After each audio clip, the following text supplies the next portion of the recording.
Assalamualaikum warahmatullahi wabarakatuh. Perkenalkan, kami dari kelompok 3 dari kelas Farmasi B akan sedikit menjelaskan mengenai kromatografi. Berikut adalah anggota dari kelompok 3. Yang pertama, Nur Ines dengan NIM I1C021048.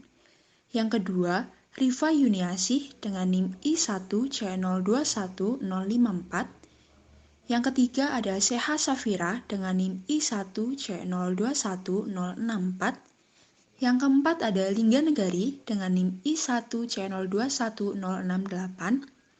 Yang kelima ada Firhatin Mardiana dengan NIM I1C021082. Yang keenam ada Aldora Rizky dengan NIM I1C021086. Dan yang ketujuh ada Nabila Fatmadei dengan NIM I1C021088. Berikut beberapa topik yang akan kita bahas. Yang pertama, ada pengertian kromatografi. Yang kedua, ada jenis-jenis kromatografi. Yang ketiga, ada aplikasi kromatografi pada senyawa obat. Yang keempat, ada kesimpulan. Dan yang terakhir, ada data referensi. Yang pertama, ada prinsip dasar kromatografi.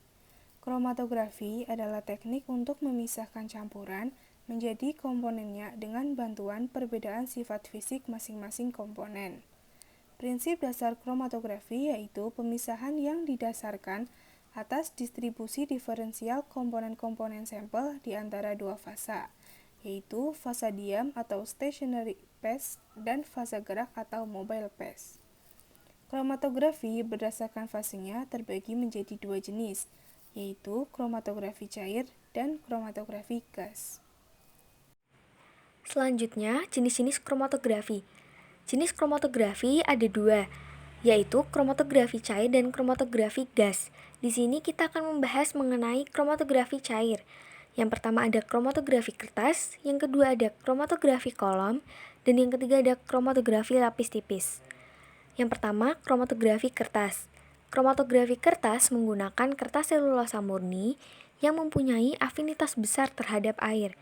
Prinsip kerjanya, pelarut bergerak lambat pada kertas. Komponen bergerak pada laju yang berbeda dan campuran dipisahkan berdasarkan pada perbedaan bercak warna. Yang kedua, ada kromatografi kolom. Kromatografi kolom menggunakan kolom sebagai alat yang memisahkan komponen-komponen dalam campuran. Prinsip kerjanya didasarkan pada perbedaan afinitas absorpsi komponen campuran terhadap permukaan fase diam. Dan yang ketiga ada kromatografi lapis tipis. Prinsip kerja kromatografi lapis tipis adalah memisahkan sampel berdasarkan perbedaan kepolaran antara sampel dengan pelarut yang digunakan. Teknik kromatografi jenis ini biasanya memakai plat silika sebagai fase diam, sedangkan fase gerak yang dipakai disesuaikan dengan jenis sampel yang akan dipisahkan. Campuran yang digunakan dalam kromatografi ini disebut dengan eluen. Selanjutnya ada identifikasi dexamethasone pada jamu habatus sauda yang beredar di toko obat daerah Pasar Tengah, Bandar Lampung, yaitu menggunakan metode kromatografi lapis tipis. Teknik kromatografi lapis tipis. Yang pertama, pada kromatografi lapis tipis, fase diam berupa plat yang biasanya diisi dengan silika gel. Yang kedua, sebuah garis pensil digambar dekat bagian bawah fase diam dan setetes larutan campuran ditempatkan di atasnya. Garis pada fase diam berguna untuk menunjukkan posisi asli campuran. Yang ketiga, pembuatan garis harus menggunakan pensil karena jika semua ini dilakukan dengan tinta, pewarna dari tinta juga akan bergerak sebagai kromatogram berkembang. Ketika titik campuran kering, fase diam diletakkan berdiri dalam gelas tertutup yang telah berisi fase gerak dengan posisi fase gerak di bawah garis. Yang keempat, digunakan gelas tertutup untuk memastikan bahwa suasana dalam gelas jenuh dengan uap pelarut. Yang kelima, pelarut atau fase gerak perlahan-lahan bergerak naik. Komponen-komponen yang berbeda dari campuran berjalan pada tingkat yang berbeda dan campuran dipisahkan memiliki warna yang berbeda. Selanjutnya ada cara kerja. Cara kerja yang dilakukan pertama yaitu larutan ditotolkan pada plat KLT secara terpisah dengan jarak penotolan antar sampel kontrol positif dan baku pembanding kurang lebih 2 cm, yang bertujuan agar tidak terjadi penumpukan bercak pada saat pengembangan. Penotolan ini menggunakan pipa kapiler.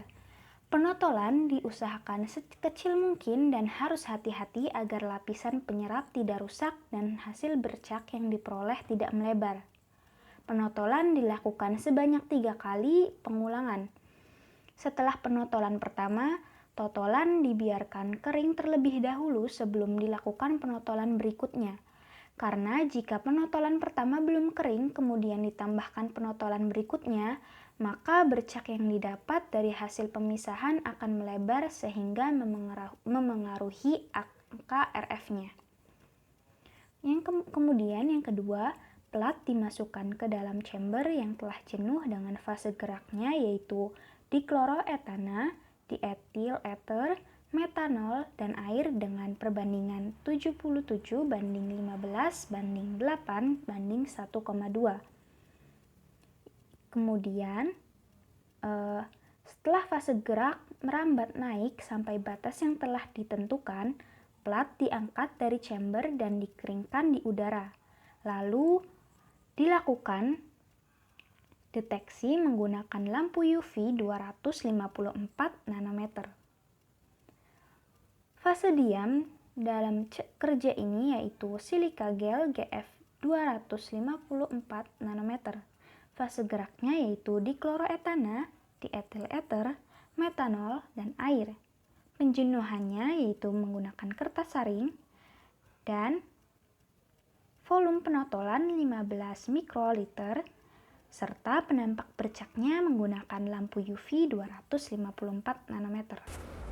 Dari cara kerja di atas, didapatkan hasil dan pembahasan yang digambarkan dalam tabel deteksi sinar UV 254 nanometer dan RF kromatografi lapis tipis.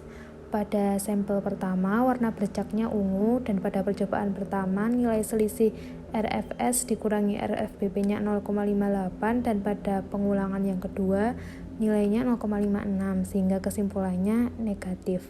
Pada sampel yang kedua yaitu sampel B, warna bercaknya ungu dan pada percobaan pertama selisih RFS dikurangi RFBP sama dengan 0,30 dan pada pengulangan yang kedua 0,56 sehingga kesimpulannya negatif.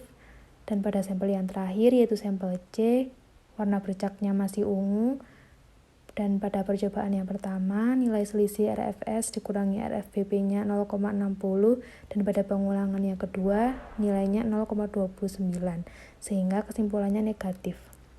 Hasil presentase jumlah jamu habatus sauda yang mengandung dexamethasone dapat dihitung dengan cara jumlah jamu yang mengandung dexamethasone dibagi jumlah keseluruhan jamu yang diteliti dikali 100%, yang artinya 0 dibagi 3 sampel dikali 100%, jadi hasilnya 0%.